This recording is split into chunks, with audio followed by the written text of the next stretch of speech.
அஸ்ஸலாமு அலைக்கும் வரஹ்மத்துல்லாஹி வபரகாத்துஹு. அவுது பில்லாஹி மினஷ் ஷைத்தானிர் ரஜீம். பிஸ்மில்லாஹிர் ரஹ்மானிர் ரஹீம். நிறைவுடைய வாழ்வழித்து நெடுநிலத்தை காப்பதற்கு மறையளித்த மன்னவனுக்கே மாபெரும் புகழ் அனைத்தும். அல்லாஹ்வின் பெரும் கிருபையால் நாம் பல பயான்களை பார்த்திருக்கின்றோம்.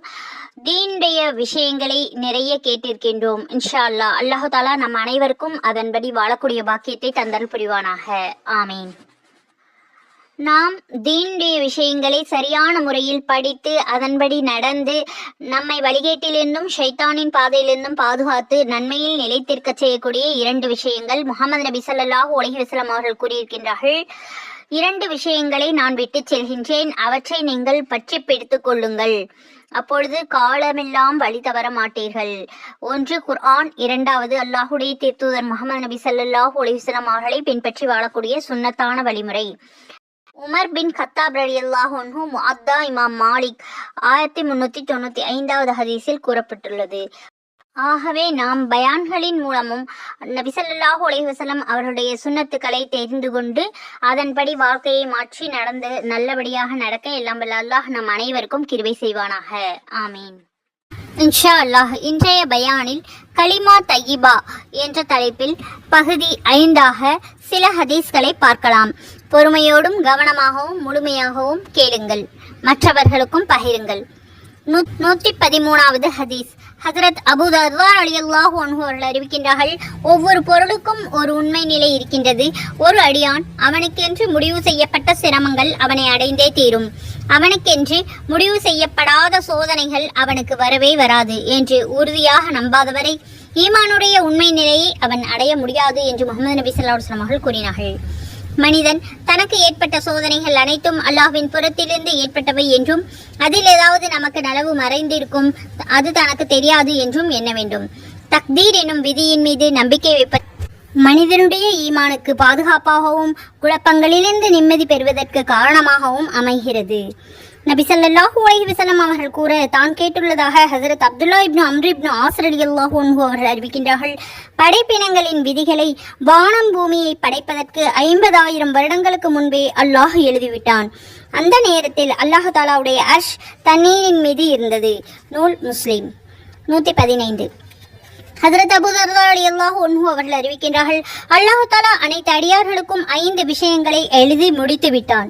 முதலாவது ஒருவருடைய மரண நேரம், 2வது ஒவ்வொருவருடைய செயல் நல்லதோ கெட்டதோ ஒவ்வொருவரையும் அடக்கப்படக்கூடிய இடம், 4வது ஒவ்வொருவருடைய வயது, 5வது ஒவ்வொருவருக்கும் கிடைக்கக்கூடிய ரிஸ்க் என்று முஹம்மது நபி ஸல்லல்லாஹு அலைஹி வஸல்லம் அவர்கள் கூறியிருக்கிறார்கள். நூல் முஸ்னத் அஹ்மத். அம்ர் இப்னு சுஐப் ரலியல்லாஹு அன்ஹு அவர்களுடைய தந்தை பாட்டனார் வாயிலாக அறிவித்திருக்கின்றார்கள், நன்மையும் தீமையும் அல்லாஹு தாலாவுடைய நாட்டப்படிதான் நடக்கும் என நம்பிக்கை கொள்ளாதவர்களை எவரும் முஃமினாக முடியாது என்று முஹம்மது நபி ஸல்லல்லாஹு அலைஹி வஸல்லம் அவர்கள் கூறியிருக்கின்றார்கள். நூல் முஸ்னத் அஹ்மத். 117வது ஹதீஸ். ஹஜ்ரத் அலி ரலியல்லாஹு அன்ஹு அவர்கள் அறிவிப்பதாவது, 4 காரியங்களை ஈமான் கொள்ளாதவர்களை ஒரு அடியான் முஃமினாக ஆக முடியாது. 1. வணக்கத்திற்குரியவன் அல்லாஹு தாலாவை தவிர வேறு யாரும் இல்லை என்றும் நிச்சயமாக நான் முஹம்மது நபி ஸல்லல்லாஹு அலைஹி வஸல்லம் அவர்கள் அல்லாஹுடைய தூதராக உள்ளேன் என்றும் என்னை அவன் சத்தியத்தை கொண்டு அனுப்பியிருக்கின்றான் என்றும் சாட்சி கூற வேண்டும். 2வது மரணத்தை நம்பிக்கை கொள்ள வேண்டும். 3வது மரணத்திற்கு பிறகு மறுமுறை எழுப்பப்படுவதை ஈமான் கொள்ள வேண்டும் என்றும் திருநபி ஸல்லல்லாஹு அலைஹி வஸல்லம் அவர்கள் கூறியிருக்கின்றார்கள். 4வது விதியை நன்மை தீமையாகவும் அல்லாஹ்வின் நாட்டப்படியே நடக்கின்றது என்பதை நம்பிக்கை கொள்ள வேண்டும். நூல் திர்மிதி. 118வது ஹதீஸ். ஹஜ்ரத் அபூ ஹப்ஸா ரலியல்லாஹு அன்ஹு அவர்கள் அறிவிப்பதாவது, உபாதத் இப்னு சாமித் ரலியல்லாஹு அன்ஹு தன் மகனுக்கு, மகனே, உனக்கு வர இருக்கக்கூடிய வேதனைகளை விட்டு நீ தப்பிக்கவே முடியாது, உனக்கென்று முடிவு செய்யப்படாத எந்த சோதனையும் உனக்கு வரவே முடியாது என்று நீ உறுதியாக நம்பிக்கை கொள்ளாதவரை ஈமானுடைய உண்மையான ருசியை நீ பெற்றுக்கொள்ள முடியாது. மேலும் நான் நபி ஸல்லல்லாஹு அலைஹி வஸல்லம் அவர்கள் கூற கேட்டிருக்கின்றேன், அல்லாஹ் தஆலா முதலாக படைத்த பொருள் எழுதுகோல், பின்பு நீ எழுது என்று எழுதுகோலுக்கு கட்டளையிட்டான். யா அல்லாஹ், நான் என்ன எழுதுவது என்று எழுதுகோல் கேட்டது. ஒவ்வொரு பொருளுக்கும் கியாமத் வரை வருகின்ற அனைத்து விதியாக்கப்பட்ட விதிகளையும் நீ எழுது என்று அல்லாஹ் தஆலா கூறினான். மகனே, இந்த நம்பிக்கை இல்லாமல் வேறு நம்பிக்கையோடு மரணிப்பவன் என்னை சார்ந்தவன் அல்ல என்று திருநபி ஸல்லல்லாஹு அலைஹி வஸல்லம் அவர்கள் கூறியிருக்கின்றார்கள் என்று தன் மகனுக்கு அறிவுரை கூறினார்கள். நூல் அபூ தாவூத். 119வது ஹதீஸ். தாயின் கர்ப்பப்பையில் அல்லாஹ் தஆலா ஒரு மலக்கை நிர்ணயம் செய்கின்றான். அவர், யா அல்லாஹ், இப்பொழுது இது விந்து துளியாக இருக்கின்றது. யா அல்லாஹ், இது இப்போது இரத்தக்கட்டியாக இருக்கின்றது. யா அல்லாஹ், இப்போது இது சத்தை கட்டியாக இருக்கின்றது என்பதை சொல்லிக்கொண்டே இருப்பார். அல்லாஹ் தஆலாவுக்கு அனைத்து நிலைமைகளிலும் தெரிந்திருந்தாலும் அந்த மலக்கு அல்லாஹ் தஆலாவுடைய குழந்தைகளுடைய பல்வேறு நிலைமைகளையும் அல்லாஹ்விடம் கூறிக்கொண்டே இருப்பார். பிறகு அல்லாஹ் தஆலா அதை படைக்க நாடும் பொழுது அந்த மலக்கு இந்த குழந்தையை ஆண் என்று எழுதவா, பெண் என்று எழுதவா, நட்பாக்கியவான் என்று எழுதவா, துர்பாக்கியவான் என்று எழுதவா, எவ்வளவு ரிஸ்க் இவருக்கு கிடைக்கும், எவ்வளவு காலம் உயிர் வாழ்வார் என்று அல்லாஹ்விடம் கேட்பார். இவ்வாறே தாயுடைய வயிற்றுக்குள் இருக்கும் பொழுது அனைத்தும் எழுதப்பட்டுவிடும் என்று முஹம்மது நபி ஸல்லல்லாஹு அலைஹி வஸல்லம் கூறியதாக அனஸ் இப்னு மாலிக் ரலியல்லாஹு அன்ஹு அவர்கள் அறிவிக்கின்றார்கள். நூல் புகாரி. 120வது ஹதீஸ். சோதனைகள் கடுமையாக இருப்பதற்கு ஏற்பவே கூலியும் அதிகமாக கொடுக்கப்படும். ஒரு கூட்டத்தாரை அல்லாஹ் நேசித்தால் அவர்களுக்கு சோதனையை ஏற்படுத்துவான். அந்த சோதனையை பொருந்திக் கொள்பவர்களுக்கு அல்லாஹ் தாலாவுடைய பொருத்தம் உண்டு. அந்த சோதனையை வெறுப்பவர்களுக்கு அல்லாஹ் தாலாவுடைய வெறுப்பு இருக்கிறது என்று முஹம்மது நபி ஸல்லல்லாஹு அலைஹி வஸல்லம் அவர்கள் கூறியதாக அனஸ் ரலியல்லாஹு அன்ஹு அவர்கள் அறிவித்திருக்கின்றார்கள். 121வது ஹதீஸ். முஹம்மது நபி ஸல்லல்லாஹு அலைஹி வஸல்லம் அவருடைய மனைவி அன்னை ஆயிஷா ரலியல்லாஹு அன்ஹா அவர்கள் அறிவிக்கின்றார்கள், நான் முஹம்மது நபி ஸல்லல்லாஹு அலைஹி வஸல்லம் அவர்களிடம் காலராவை பற்றி கேட்டேன். அந்த நோய் ஒரு வேதனையாகும். தான் நாடியவர்களுக்கு அல்லாஹ் தஆலா அதை இறக்கி வைக்கின்றான். அல்லாஹ் தஆலா அதை முஃமின்களுக்கு அல்லாஹ் ஆக்கி வைத்திருக்கின்றான். ஒரு மனிதனுடைய பகுதியில் காலரா நோய் பரவி அந்த மனிதன் தனது ஊரிலேயே பொறுமையாக இருந்து நன்மையை எதிர்பார்த்து தங்கி அல்லாஹ் தஆலா நாடியதுதான் நடக்கும் என்ற நம்பிக்கை வைக்கின்றார். பிறகு விதியின்படி அவர் காலரா நோயை சிக்கொண்டு மரணித்தால் அவர்களுக்கு மார்க்க போரில் உயிர் நீத்த ஷஹீதுக்கு சமமான கூலி கிடைக்கும் என்று முஹம்மது நபி ஸல்லல்லாஹு அலைஹி வஸல்லம் அவர்கள் கூறியிருக்கின்றார்கள். குறிப்பு: தாவூன் பிளேக் என்பது கொடிய நோயாகும். தொடை, கமுக்கட்டு பகுதி, கழுத்து போன்றவற்றில் ஒரு வகையான புண் ஏற்படும். இது கடுமையான வலியை உண்டு பண்ணும். பெரும்பாலான மனிதர்கள் இந்த நோய் பீடித்து 2வது 3வது நாளே மரணித்து விடுவார்கள். தாவூன் என்பது அனைத்து கொடிய நோய்களுக்கும் சொல்லப்படும். தக்மிலா ஃபத்ஹுல் முல்ஹிம். தாவூன் வந்தவன் காரணமாக அந்த ஊரை விட்டு வென்றோடாமல் அந்த ஊரிலேயே நன்மை ஆதரவு வைத்து தங்கியிருக்க வேண்டும் என்று ஹதீஸ்களில் கூறப்பட்டிருக்கின்றது. நூல் ஃபத்ஹுல் பாரி. 122வது ஹதீஸ். ஹஜ்ரத் அனஸ் ரலியல்லாஹு அன்ஹு அவர்கள் அறிவிக்கின்றார்கள், எனக்கு 8 வயது இருக்கும் போதிருந்து முஹம்மது நபி ஸல்லல்லாஹு அலைஹி வஸல்லம் அவர்களுக்கு நான் பணிவிடை செய்து வந்தேன். 10 வருடம் வரை பணிவிடை செய்தேன். அந்த காலத்தில் என்னால் ஏற்பட்ட எந்த குறைக்காகவும் முஹம்மது நபி ஸல்லல்லாஹு அலைஹி வஸல்லம் அவர்கள் என்னை ஒருபொழுதும் திட்டியதும் இல்லை. அன்னாருடைய குடும்பத்தினர்களில் யாராவது ஒருவர் திட்டினால் அவர்களை விட்டுவிடுங்கள், எதுவும் சொல்லாதீர்கள். ஏதாவது குறை ஏற்பட வேண்டும் என்று விதியில் நிர்ணயிக்கப்பட்டிருந்தால் அது நடந்தே தீரும் என்று முஹம்மது நபி ஸல்லல்லாஹு அலைஹி வஸல்லம் அவர்கள் கூறினார்கள். சுப்ஹானல்லாஹ். 123வது ஹதீஸ். ஹஜ்ரத் அப்துல்லா இப்னு உமர் ரலியல்லாஹு அன்ஹு அவர்கள் அறிவிக்கின்றார்கள், அனைத்து காரியங்களுக்கும் விதியில் எழுதப்பட்டிருக்கின்றன. மனிதனுடைய விளக்கமில்லாத தன்மையும் இயலாமையும் புத்திசாலித்தனமும் திறமையும் இருப்பதும் உள்பட அனைத்தும் விதிப்படியே நடக்கின்றன என்று முஹம்மது நபி ஸல்லல்லாஹு அலைஹி வஸல்லம் அவர்கள் கூறியிருக்கின்றார்கள். நூல் முஸ்லிம். 124.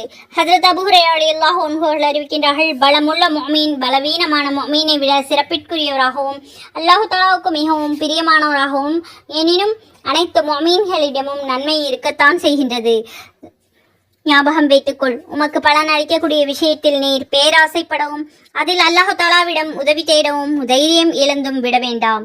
உமக்கு ஏதேனும் நஷ்டம் ஏற்படும் பொழுது இப்படி செய்திருந்தால் இவ்வாறு நடந்திருக்குமே என்று சொல்லாதே. எனினும் அல்லாஹ் விதியில் எழுதிவிட்டான், அல்லாஹ் நாடியது நடக்கும் என சொல்லவும். ஏனென்றால் இப்படி செய்திருந்தால் என கூறுவது ஷைத்தானுடைய செயலுக்கு கதவை திறந்துவிடும் என்று முஹம்மது நபி ஸல்லல்லாஹு அலைஹி வஸல்லம் அவர்கள் கூறியிருக்கின்றார்கள். நூல் முஸ்லிம். குறிப்பு: ஒரு மனிதன் நான் இப்படி செய்திருந்தால் இவ்வாறெல்லாம் நடந்திருக்குமே என்று கூறுவது விதிக்கு மாற்றமானதாகும். விதிக்கு மாற்றமாக நமது திட்டப்படிதான் அனைத்தும் நடக்கும் என்று நம்பிக்கை கொண்டு தக்தீர் என்னும் விதி என்றும் எதுவும் இல்லை என்று எண்ணுவது நோக்கமாக இருந்தால் இது போன்ற வார்த்தைகளை உபயோகிப்பது தடையாகும். ஏனென்றால் இதை போன்ற சந்தர்ப்பங்களில் தக்தீர் என்னும் விதியின் மீதுள்ள நம்பிக்கையை அகற்றிவிட ஷைத்தானுக்கு வாய்ப்பு ஏற்படுத்தப்பட்டுவிடும். மலாஹிருல் ஹக். 125. எந்த ஒரு ஆத்மாவும் தனது வாழ்வாதாரத்தை முழுமையாக அடைகின்ற வரை மரணம் அடையாது. எனவே அல்லாஹ்வை அஞ்சி நடந்து கொள்ளுங்கள். ரிசுகை பெற்றுக்கொள்கின்ற விஷயத்தில் சுத்தமான வழியை தேர்ந்தெடுத்துக் கொள்ளுங்கள். ரிசுக்கு தாமதமாக கிடைப்பது அல்லாஹு தாலாவிற்கு மாறு செய்யும்படி உங்களை தூண்டிவிட வேண்டாம். ஏனென்றால் அல்லாஹு தாலாவிடம் உள்ள ரிசுக்கு உனக்கு வழிபடுவது கொண்டுதான் அடைந்து விடுகிறது. ஹஜ்ரத் ஜிப்ராயில் அலைஹிஸ்ஸலாம் அவர்கள் அல்லாஹ்வின் கட்டளையால் எனது உள்ளத்தின் போட்டார்கள் என்று முஹம்மது நபி ஸல்லல்லாஹு அலைஹி வஸல்லம் அவர்கள் கூறியதாக ஹஜ்ரத் இப்னு மஸ்ஊத் ரலியல்லாஹு அன்ஹு அவர்கள் அறிவித்திருக்கின்றார்கள்.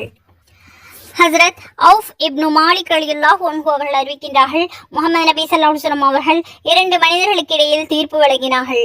தீர்ப்பு யாருக்கு பாதமாக இருந்ததோ அவர் திரும்பி செல்லும் பொழுது கவலையோடு, அல்லாஹ் எனக்கு போதுமானவன், அவன் காரியங்களை சிறப்பாக செய்பவன் என்று கூறி சென்றார். இதை கேட்ட நபி ஸல்லல்லாஹு அலைஹி வஸல்லம் அவர்கள், தகுந்த திட்டம் தீட்டாமல் இருப்பதை அல்லாஹ் தஆலா பழிக்கின்றான். எனவே இனிமேல் முதலில் தனது காரியத்தில் புத்திசாலித்தனத்தோடு நடந்து கொள்ளுங்கள். அதற்கு பிறகு நிலைமை உங்களுக்கு சாதகமாக இல்லாவிட்டால் ஹஸ்பி அல்லாஹு நிஅமல் வக்கீல், அல்லாஹ் எனக்கு போதுமானவன், இந்த நிலையிலும் அவன் காரியங்களை சிறப்பாக செய்பவன் என்று கூறுங்கள். இந்த வாசகத்தை கூறி மனதை ஆறுதல் படுத்திக் கொள்ளுங்கள் என்று நபி ஸல்லல்லாஹு அலைஹி வஸல்லம் அவர்கள் கூறினார்கள். நூல் அபூ தாவூத். மரணத்திற்கு பிறகுள்ள நிலைமைகளை நம்பிக்கை கொள்ளுவது பற்றி அல்லாஹு தஆலா குர்ஆனில் சில ஆயத்துக்களின் மூலம் நமக்கு கூறியிருக்கின்றான். அந்த வசனங்களை இப்போது பார்க்கலாம். குர்ஆனில் 22வது சூராவின் 1வது 2வது ஆகிய வசனங்களில் அல்லாஹ் கூறுகிறான், மனிதர்களே, நீங்கள் உங்கள் இறைவனுக்கு பயப்படுங்கள். நிச்சயமாக விசாரணை நாளின் அதிர்ச்சி மிக கடுமையானது. 2வது வசனத்தில், அந்த நாளில் பாலூட்டி கொண்டிருக்கக்கூடிய ஒவ்வொரு தாயும் தான் பாலூட்டும் குழந்தையை மறந்து விடுவதையும் ஒவ்வொரு கர்ப்பிணி பெண்ணின் கருவும் சிதைந்து விடுவதையும் நீங்கள் காண்பீர்கள். நபியே ஸல்லல்லாஹு அலைஹி வஸல்லம், மனிதர்களை மதிமயங்கியவர்களாக நீர் காண்பீர்கள். அவர்கள் மதி இழக்கும் காரணம் போதையினால் அல்ல, அல்லாஹ்வுடைய வேதனை மிக கடினமானது. அதை கண்டு திடுக்கிட்டு அவர்கள் மதி இழந்து விடுவார்கள். இன்னும் ஒரு இடத்தில் அல்லாஹு தாலா 70வது சூராவின் 10 முதல் 15 வசனங்கள் வரை உள்ள இடத்தில் கூறுகிறான், ஒரு நண்பன் மற்றொரு நண்பனை பார்த்த பொழுதிலும் அவனுடைய சுகத்தை விசாரிக்க மாட்டான். அவர்கள் ஒருவர் மற்றவர்களை பார்த்துக் கொள்வார்கள். குற்றவாளி அந்த நாளில் தன் வேதனைக்கு பரிகாரமாக தன்னுடைய பிள்ளைகளையும் தன்னுடைய மனைவிகளையும் தன்னுடைய சகோதரனையும் தன்னை ஆதரித்து வந்த தன் சொந்தக்காரர்களையும் தன்னுடைய இன்னும் பூமியில் உள்ள அனைத்தையுமே கொடுத்துவாது தன்னை காப்பாற்றிக் கொள்ள வேண்டும் என்று பிரியப்படுவார்கள். எனினும் அது ஆகக்கூடியதல்ல. நிச்சயமாக அது நரகத்தின் நெருப்பு இவனை சூழ்ந்து கொள்ளும். இன்னொரு இடத்தில் 7வது சூராவின் 8, 9 ஆகிய வசனங்களில் அல்லாஹ் கூறுகிறான், ஒவ்வொரு நன்மை தீமைகளையும் அன்றைய தினம் எடை போடுவது சத்தியம். ஆகவே எவர்களுடைய நன்மையின் எடை கனத்ததோ அவர்கள்தான் நிச்சயமாக வெற்றி பெறுவார்கள். எவர்களுடைய நன்மையின் எடை கனம் குறைந்து லேசாக இருக்கின்றதோ அவர்கள் நம் வசனங்களுக்கு மாறு செய்து தங்களுக்கு தானே நஷ்டத்தை உண்டு பண்ணிக் கொள்பவர்கள் ஆவார்கள். 14வது சூராவின் 16, 17 ஆகிய வசனங்களில் அல்லாஹ் கூறுகிறான், அவர்களுக்கு பின்னால் நரகம்தான் இங்கு இருக்கின்றது, அங்குதான் அவர்கள் செல்ல வேண்டும். நரகவாசகர்களின் தேகத்திலிருந்து வடியக்கூடிய சீல்தான் அவர்களுக்கு நீராக புகட்டப்படும். 17வது வசனம், அதை அவர்கள் மிக சிரமத்தோடு சிறுக சிறுக விளங்குவார்கள், எனினும் அது அவர்களுடைய தொண்டைகளில் இறங்காது, விக்கிக் கொள்ளும். இவ்வாறு ஒவ்வொரு திசையிலிருந்தும் மரணமே அவர்களை நோக்கி வந்து கொண்டே இருக்கும். எனினும் அவர்கள் இறந்துவிட மாட்டார்கள். இதற்கு பிறகு கடினமான வேதனை அவர்களுக்கு உண்டு. நவுது பில்லாஹி மின்ஹா. அல்லாஹ் நம் அனைத்து முஃமின்களையும் பாதுகாத்தல் புரிவானாக. ஆமீன். அல்லாஹு தாலா சொர்க்கவாசிகளை பற்றி கூறும் பொழுது குர்ஆனில் 76வது சூராவின் 5வது வசனத்திலிருந்து 22 வசனங்கள் வரை இவ்வாறு கூறுகின்றான், நல்லவர்கள் கிண்ணங்களில் உள்ள கற்பூரம் கலந்த பானத்தை அருந்துவார்கள். 6வது வசனம், இது சொந்தமாக அல்லாஹுடைய நல்லடியார்கள் அருந்துவதற்காக ஏற்பட்ட ஒரு ஊற்றின் நீராகும். அதை தாங்கள் விரும்பிய இடமெல்லாம் ஓடச் செய்வார்கள். 7வது வசனம், இவர்கள் தாங்கள் நேர்ச்சைகளையும் நிறைவேற்றுவார்கள், நீண்ட வேதனையுடைய மறுமை நாளை பயந்து கொள்வார்கள்.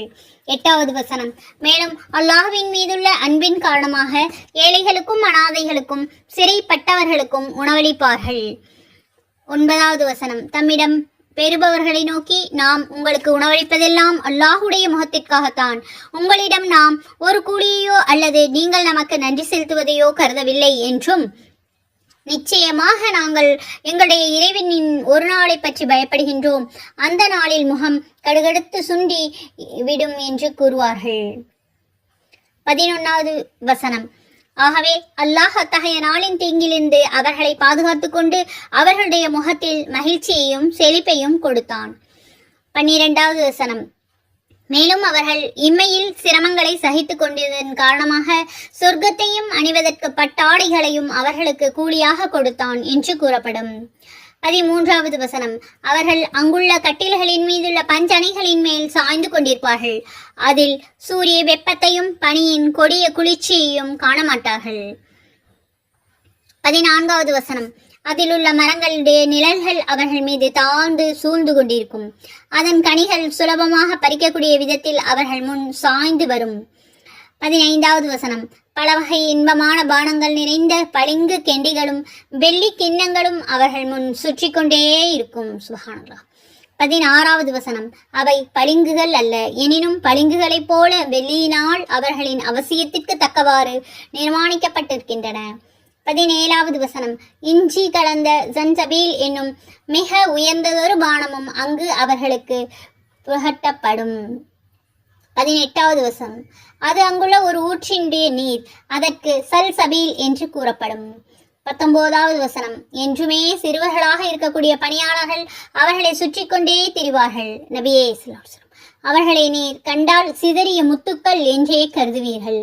20வது வசனம். பின்னால் கவனித்து பார்த்தால் பெரிய அரச மாளிகைகள் உள்ள சுகபோகங்களை எல்லாம் நீர் அங்கே காண்பீர்கள். 21வது வசனம். அவர்களுடைய தேகத்தின் மேல் மெல்லிய பசும் பட்டாடையோ அல்லது தடிப்பான பல நிற பட்டாடைகளையோ இருக்கும். விருதாக வெள்ளி காப்பும் அவர்களுக்கு அணிவிக்கப்படும். பரிசுத்தமான ஒரு பானத்தையும் அவர்களின் அல்லாஹ் அவர்களுக்கு புகட்டுவான். சுப்ஹானல்லாஹ். 22வது வசனம். அவர்கள் நோக்கி, நிச்சயமாக இது உங்களுக்கு கூலியாக கொடுக்கப்பட்டிருக்கின்றது, உங்கள் முயற்சி அங்கீகரிக்கப்பட்டு விட்டது என்றும் கூறுவான். சுப்ஹானல்லாஹ். அல்லாஹ் தஆலா குர்ஆனில் சொர்க்கவாசிகளை பற்றி கூறும் பொழுது 35வது சூரா 33 முதல் 35 வசனங்கள் வரை இவ்வாறு கூறுகின்றான். அவர்கள் நிலையான சொர்க்கத்திற்கு சென்று விடுவார்கள். முத்து பதிந்த பொற்காப்புகளை அவர்களுக்கு விருதாக அணிவிக்கப்படும். அதில் அவர்களுடைய ஆடைகள் எல்லாம் மிருதுவான பட்டுகளாக இருக்கும். சுப்ஹானல்லாஹ்.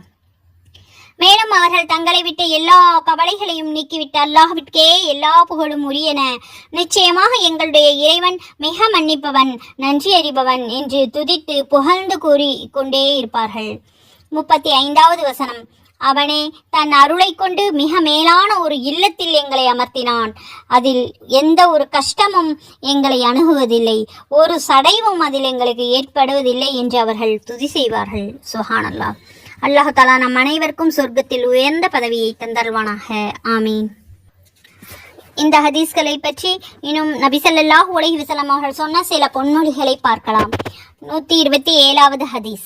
ஹஜ்ரத் இப்னு அப்பாஸ் ரலியல்லாஹு அன்ஹு அவர்கள் அறிவிக்கின்றார்கள், ஹஜ்ரத் அபூபக்கர் ரலியல்லாஹு அன்ஹு அவர்கள் முஹம்மது நபி ஸல்லல்லாஹு அலைஹி வஸல்லம் அவர்களிடம், தாங்கள் வயோதிகமாகிவிட்டீர்களே போல தெரிகிறதே என்று கேட்க, நபி ஸல்லல்லாஹு அலைஹி வஸல்லம் அவர்கள் ஹூத், வாக்கியா, முர்சலாத், அம்மா யதஸாஅலூன, இதஸ் ஷம்ஸு குவ்விரத் போன்ற அத்தியாயங்கள் என்னை வயோதிகம் அடைந்துவிட செய்துவிட்டன என்று கூறினார்கள். நூல் திர்மிதி. இந்த அத்தியாயங்களில் கியாமத் ஆகிரத் பற்றியும் பாவிகளுக்கு அல்லாஹ்விடம் உள்ள தண்டனைகளை பற்றியும் அல்லாஹ் தஆலா அச்சமூட்டி எச்சரிக்கப்படுவதால் நபி ஸல்லல்லாஹு அலைஹி வஸல்லம் அவர்களுக்கு நரை ஏற்படும்படி ஆகிவிட்டது. அடுத்து 128வது ஹதீஸ்.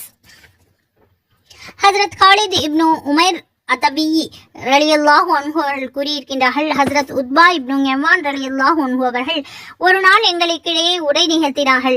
ஆரம்பமாக அல்லாஹ்வை புகழ்ந்த பிறகு கூறினார்கள், நிச்சயமாக உலகம் தான் அழிந்து போவதை அறிவித்துவிட்டது, முதுகை திருப்பிக் கொண்டு சென்று கொண்டிருக்கின்றது. பாத்திரத்தில் மிச்சமிருக்கும் பானம் உலக வாழ்க்கையில் கொஞ்சம்தான் மீதம் இருக்கின்றது, அதையும் மனிதன் உறிஞ்சி விடுகின்றான். நீங்கள் துனியாவை விட்டு திரும்பி முடிவில்லாத வீட்டிற்கு செல்ல உள்ளீர்கள். எனவே எல்லாவற்றையும் விட சிறந்த பொருள் நல்ல அமல் உங்களிடமே இருக்கின்றது. அதை எடுத்துக்கொண்டு அந்த நிரந்தரமான வீட்டிற்கு செல்லுங்கள். நரகத்தின் ஓரத்திலிருந்து ஒரு கல்லை வீசி எறிந்தால் அது 70 ஆண்டுகளாக நரகத்தில் விழுந்து கொண்டிருந்தாலும் அதன் அடித்தளத்தை அந்த கல் அடைய முடியாது. அல்லாஹ்வின் மீது ஆணையாக இந்த நரகமும் ஒரு நாள் மனிதர்களால் நிரம்பிவிடும். உங்களுக்கு இந்த செய்தி ஆச்சரியமாக உள்ளதா? சொர்க்கத்தின் வாசல்களில் இரு ஓரங்களுக்கிடையே உள்ள தூரம் 40 வருடத்தின் தொலைதூரமாகும். ஒரு நாள் சொர்க்கவாசிகளின் நெருக்கடியால் இவ்வளவு விசாலமான வாசலும் நிரம்பிவிடும் என்பதாகவும் எங்களுக்கு சொல்லப்பட்டுள்ளது. முஹம்மது நபி ஸல்லல்லாஹு அலைஹி வஸல்லம் அவர்களோடு நாங்கள் 7 நபர்கள் இருந்தோம். நானும் அவர்களில் ஒருவனாக இருந்தேன். நாங்கள் சாப்பிடுவதற்கு மரத்தின் இலைகள் தான் இருந்தன. தொடர்ந்து இலைகளை சாப்பிட்டு வந்ததால் எங்களுடைய தாடைகள் அனைத்தும் காயமாகிவிட்டன. எனவே எனக்கு ஒரு போர்வை கிடைத்தது. அதை நான் 2 பிரிவாக கிழித்து ஒரு பாதியை ஆடையாக்கி கொள்ள, மீதி பாதியை ஷாபிதுன் மாலிக் ரலியல்லாஹு அன்ஹு அவர்களுக்கு ஆடையாக அணிந்து கொண்டார்கள். இப்படி இருந்த காலத்தையும் நான் பார்த்திருக்கின்றேன். இன்றோ எங்களில் ஒவ்வொருவரும் ஏதாவது ஒரு நகரத்தின் கவர்னராக இருக்கின்றோம். என் பார்வையில் பெரியவனாகவும் அல்லாஹு தஆலாவுடைய பார்வையில் சிறியவனாகவும் நான் ஆகிவிடுவதை விட்டு அல்லாஹு தஆலாவிடம் பாதுகாவல் தேடுகின்றேன். ஆமீன். நபித்துவத்தின் முறை அழிந்து கொண்டே செல்கின்றது. அதன் இடத்தை உலக அரசாட்சி முறை எடுத்துக்கொண்டது. எங்களுக்கு பிறகு வரக்கூடிய மற்ற கவர்னர்கள் மூலம் அதிவிரைவில் அனுபவம் பெறுவீர்கள் என்பதாக கூறினார்கள். நூல் முஸ்லிம். 29வது ஹதீஸ். ஹஜரத் ஆயிஷா ரலியல்லாஹு அன்ஹா அவர்கள் அறிவிக்கின்றார்கள், முஹம்மது நபி ஸல்லல்லாஹு அலைஹி வஸல்லம் அவர்கள் என்னுடன் இரவு தங்கும் முறை வரும் தினத்தில் எனது வீட்டிற்கு முஹம்மது நபி ஸல்லல்லாஹு அலைஹி வஸல்லம் அவர்கள் வரும்பொழுதெல்லாம் இரவின் பிற்பகுதியில் எழுந்து பக்கி என்ற கபஸ்தானுக்கு சென்று, முஸ்லிம் ஊர்வாசிகளே, அஸ்ஸலாமு அலைக்கும், உங்களுக்கு வாக்களிக்கப்பட்ட மரண நாள் உங்களை வந்தடைந்து விட்டது. இன்ஷா அல்லாஹ் நாங்களும் உங்களுடன் வர இருக்கின்றோம். யா அல்லாஹ் பக்கி வாசிகளை மன்னிப்பாயாக என்று துஆ செய்வார்கள். ஆமீன். நூல் முஸ்லிம். 130வது ஹதீஸ். நபி ஸல்லல்லாஹு அலைஹி வஸல்லம் அவர்கள் கூறியதாக ஹஜ்ரத் முஸ்தௌரித் இப்னு சத்தாத் ரலியல்லாஹு அன்ஹு அவர்கள் அறிவிக்கின்றார்கள், அல்லாஹு தஆலாவின் மீது ஆணையாக, மறுமையை கவனித்து உலகத்தின் உதாரணம், உங்களில் ஒருவர் தனது விரலை கடலில் முக்கி எடுத்து பிறகு விரலில் எவ்வளவு நீர் ஒட்டி கொண்டுள்ளது என்று பார்த்து கொள்ளவும். அதாவது கடலில் இருக்கக்கூடிய தண்ணீரை கவனித்து விரலில் ஒட்டியுள்ள தண்ணீர் எவ்வளவு குறைவோ அதை போலத்தான் மறுமையை கவனித்து உலக வாழ்க்கை மிக மிக குறைவானது. நூல் முஸ்லிம். 131வது ஹதீஸ். முஹம்மது நபி ஸல்லல்லாஹு அலைஹி வஸல்லம் அவர்கள் நவின்றதாக ஹஜ்ரத் சத்தாத் இப்னு அவுஸ் ரலியல்லாஹு அன்ஹு அவர்கள் அறிவிக்கின்றார்கள், புத்திசாலி என்பவன் தன் மரணத்தில் பின்னுள்ள வாழ்க்கைக்காக அமல் செய்பவனாக இருக்கும். அறிவற்றவன் என்பவன் மன இச்சைப்படி வாழ்ந்து அல்லாஹு தஆலா மன்னித்திடுவான் என்று நம்பிக்கை கொள்பவனாக இருக்கும். நூல் திர்மிதி. ஹசரத் அப்துல்லா இப்னு உமர் ரலியல்லாஹு அன்ஹு அவர்கள் அறிவிக்கின்றார்கள், 10 நபர்கள் கொண்ட ஒரு குழுவோடு நான் முஹம்மது நபி ஸல்லல்லாஹு அலைஹி வஸல்லம் அவர்களுடைய அவைக்கு சென்றேன். அன்சாரி தோழர் ஒருவர் எழுந்து நின்று, அல்லாஹுடைய நபியே ஸல்லல்லாஹு அலைஹி வஸல்லம், மக்களில் அறிவாளி யார், மக்களில் மிக பேணுதல் மிக்கவர் யார் என்று வினவினார்கள். மரணத்தை மிகவும் அதிகமாக நினைப்பவர்களும் மரணத்திற்கு முன்னரே மரணத்திற்காக மிகவும் தயார் அதிகமாக செய்து கொள்பவர்களும் தான் அறிவாளிகள்.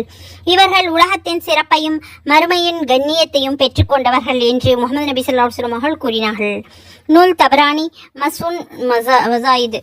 அல்ஹம்துலில்லாஹ். இதுவரை பல ஹதீஸ்களையும் நபி ஸல்லல்லாஹு அலைஹி வஸல்லம் அவருடைய ஹதீஸ்களையும் இன்னும் அல்லாஹ் கூறிய சில வசனங்களை பற்றியும் பார்த்தோம். பொறுமையோடும் கவனமாகவும் முழுமையாகவும் இவ்வளவு நேரமாக பயான் கேட்ட உங்கள் அனைவருக்கும் அல்லாஹு தஆலா அதிகமான நட்கூலியை தந்தருள்வானாக. ஆமீன். அல்லாஹு தஆலா நம் அனைவருக்கும் உடல் ஆரோக்கியத்தை தந்தருள்வானாக. ஆமீன். உள்ள நலத்தை தந்தருள்வானாக. ஆமீன். முஹம்மது நபி ஸல்லல்லாஹு அலைஹி வஸல்லம் அவருடைய ஒவ்வொரு சுன்னத்துக்களையும் பேணி நடக்கக்கூடிய பாக்கியத்தை அல்லாஹு தஆலா நம் அனைவருக்கும் தந்தருள்வானாக. ஆமீன். முஹம்மது நபி ஸல்லல்லாஹு அலைஹி வஸல்லம் அவர்கள் நமக்காக எந்த கயிறையெல்லாம் கேட்டார்களோ அந்த அனைத்தையும் நமக்கு தந்தருள்வானாக. ஆமீன். முஹம்மது நபி ஸல்லல்லாஹு அலைஹி வஸல்லம் அவர்கள் நமக்காக எந்த தீங்கானது விட்டு பாதுகாப்பு தேடினார்களோ அந்த அனைத்து தீங்குகளை விட்டு அல்லாஹ் தஆலா நம் அனைவரையும் பாதுகாத்தல் புரிவானாக. ஆமீன். குர்ஆனை தஜ்வீதுடனும் தர்ஜுமாவுடனும் அனுதினமும் அழகிய முறையில் ஓதக்கூடிய பாக்கியத்தை அல்லாஹ் தஆலா நம் அனைவருக்கும் தந்தருள்வானாக. ஆமீன். அல்லாஹு தஆலா குர்ஆன் யாருக்கெல்லாம் ஓத தெரிந்தும் ஓதாமலும் ஓத தெரியாமலும் இருக்கின்றார்களோ அவர்களுக்கெல்லாம் குர்ஆன் ஓதக்கூடிய நசீபை தந்தருள்வானாக. ஆமீன். உடல் ஆரோக்கியத்தை தந்தருள்வானாக. பெற்றோர் சொல் கேட்டு நடக்கக்கூடிய பிள்ளைகளாக ஆக்கியல் புரிவானாக. ஆமீன். நபி ஸல்லல்லாஹு அலைஹி வஸல்லம் அவருடைய சிபாரிஷை மறுமையில் நமக்கு தந்தருள்வானாக. ஆமீன். நம்ம அனைவருக்கும் ஹலாலான ரிஸக்கை தந்தருள்வானாக. ஆமீன். ஈமானோடு வாழச் செய்து ஈமானோடு மரணிக்கச் செய்வானாக. ஆமீன். திக்ர் செய்யக்கூடிய நாவையும் சுக்குர் செய்யக்கூடிய மனதையும் தந்தருள்வானாக. லா இலாஹா இல்லல்லா முஹம்மது ரசூலுல்லாஹ் என்று கூறி மௌத்தாகக்கூடிய பாக்கியத்தை தந்தருள்வானாக. ஆமீன். மௌத்தாக நின்று தொழுகக்கூடிய பாக்கியத்தை தந்தருள்வானாக. ஆமீன். அல்லாஹு தாலா நம் அனைவருக்கும் சொர்க்கத்தை வாஜிபாக்கி நரகத்தை ஹராமாக்குவானாக. ஆமீன். அல்லாஹு தாலா நம் அனைவருக்கும் ஹஜ்ஜை நசீபாக்குவானாக. ஆமீன். அல்ஹம்துலில்லாஹ். அதிகமாக நபி ஸல்லல்லாஹு அலைஹி வஸல்லம் அவர்கள் மீது ஸலவாத் ஓதக்கூடிய பாக்கியத்தை தந்தருள்வானாக. ஆமீன்.